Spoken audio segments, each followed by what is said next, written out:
to engaging with our affiliate organisations and with our national executive committees.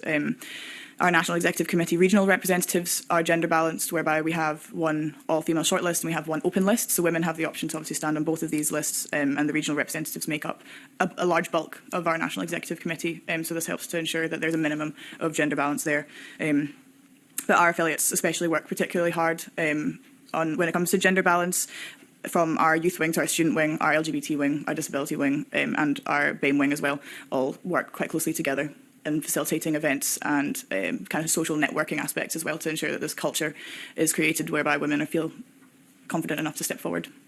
Okay, thank you. We'll now move on to questions from Tess White, please. Thank you, convener. So my question, if I start off with Caelan first, please. How, Caelan, does your party reach out to potential candidates to increase diversity? And at what point during the electoral cycle does that happen? Thank you. So, as I've mentioned, equal representation and reflecting Scotland's diversity is something that's embedded in our constitution and in our party rules.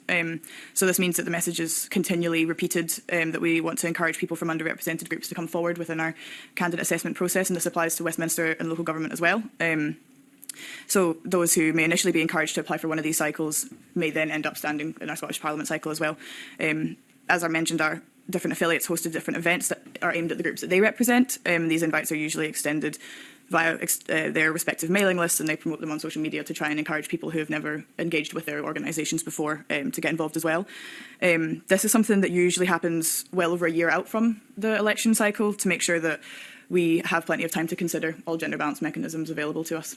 Thank you, Sarah. We do want to reach out to women as candidates, and that's an ongoing issue because you've got the UK. The question is how does your party reach out? Through our women's conference, through our mailings, through the work that we do in terms of the mentoring, to make sure that women are encouraged from the grassroots, and also links with the trade unions, so that they are positively encouraged to get involved. And it's not the pressure you have to stand if you get involved in the programme.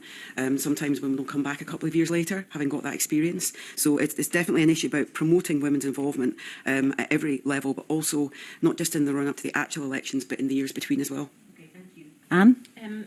Yeah, so in the Scottish Greens, each branch would be responsible for maintaining a relationship with the women that would be likely to stand as candidates, and supporting them. The Women's Network does some work with some training around that as well, to help get people ready when it comes to selection time. But obviously, when we talk about the sort of the electoral cycle, we've got the local elections, we've got the Westminster elections, and we tend to have the same candidates coming up, so that they get experience in standing in these, albeit unwinnable, seats for the Scottish Greens. It means that when we get to perhaps like Holyrood elections, we've got a little bank of candidates that are ready. But it would be down to branches to reach out and make sure that they're contacting their branches. James, thank you.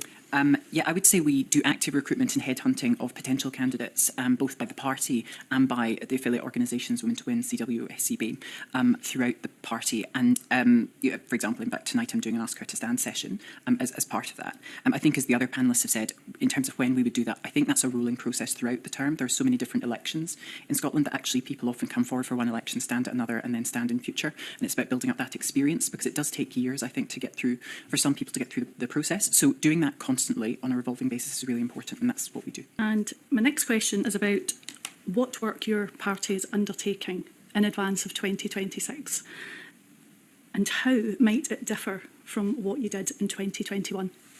And I'll go to James first. So our rules for 2026 have not yet been set or agreed. We're in the process of forming those. But at the moment, we're at a stage of recruiting candidates, of reaching out, of trying to identify candidates and go forward. So I can't really say how it differs from the 2021 election, because those rules haven't been set yet. But certainly we are learning a lot of lessons from the 2021 process and the surveys of candidates that we did around those times, to make sure that rules, as they are being formed, take consideration of that. But the rules haven't been set yet. Okay. We've got some internal processes going on, again, like James said, inside the party. For our Holyrood 21 elections, all of our MSPs were elected on the list system, and we had a rule in place that all the lists would be topped by a woman unless there was an incumbent male in that position, and the result of that was that we elected 3 men and 5 women, which we're very proud of. And as much as we haven't really gone through that process for this upcoming election, I assume that we're going to adopt something similar again, where we try to raise the profile of women and try to put women into those positions that at the very least aren't already occupied by an incumbent male. party? Well, we started inviting potential candidates to put their names forward, so that work is already underway. And the approach we've taken for the last few elections is to twin the constituency seats, so 2 seats, and of course we've got new parliamentary boundaries, so that work is ongoing at the moment till we have the detail. That's difficult to say exactly which seats are which, but what we've done the last few elections is twin the seats so that there's internal selection with all party members getting 2 votes, so they get a vote for the preferential for the man they would like to see selected and a vote for a woman they would like to see selected. And we do that for the UK elections in this year's campaign. And then on the list, again, it's the highest vote gets to top the list, and then it's gender balanced after that. And in the 2021 election, we also had an internal party campaign called Step Aside Brother, which is to encourage the top man in the list to step aside to let a woman stand at top of the list. So that wasn't at all a requirement. That was just trying to make people aware of the fact inside the party that we wanted to maximise the number of women getting elected. So that's what we've done over the past few years, and it has worked. Thanks. Kaylin? So our candidate assessment processes have begun with our applications closing last week. So we'll be undertaking our interviews and assessment training days in the coming weeks and months. And as I mentioned, all of the messaging around our candidate assessment when we invite people to apply stresses our diversity aims and encourages applications from women and those from diverse backgrounds. At the Scottish Parliament elections in both 2016 and 2021, we used all-female shortlists in constituency selections to increase female representation. And this came whereby we asked if a male incumbent MSP from the SNP were to be standing down, this was where the all-female shortlists were implemented. And following the initial use of this in 2016, in a limited number of seats, the number of retiring MSPs from the SNP in 2021 meant that a wider use of all-female shortlists gave us the opportunity for equal numbers of male and female constituency candidates. And the experience of the process in 2016, the first time that these all-female shortlists were used, showed us that there was generally very little resistance to this in our party, and instead that it was generally welcomed as a positive step, which enabled us to take the leap when it came to high levels of retirements in 2021. But while there's been some thought that it would take until the 2026 election cycle to achieve this parity, we were successful earlier than we thought, which has meant that we're having to re-navigate for this time around. But so there's an acceptance that work will be needed to maintain this position without the option of all-female shortlists. So it'll be looking at regional lists. And in the past, this has looked like giving our National Executive Committee the ability to place candidates onto the internal selection list. So if we receive applications and the successful applicants for each individual regional list aren't gender balanced, our National Executive Committee has the power to add women or those from any other diverse background onto this list, not only to give people or give our members more variety and options, but also to ensure that gender balance is more likely. But this decision is one for our National Executive Committee, and there's been no finalised decisions on this for 2026 as of yet. And this is my final question, but the previous panel said it's really important. We've got to about 50% or so female representation in Parliament. So if we have strong female candidates and who are doing a very good job as an MSP right now, strong, competent women, and the previous panel spoke about there's a problem with retention of women and making sure they stay here in 2026. What is your party doing to make sure these women will still be here in 2026? Kaylin.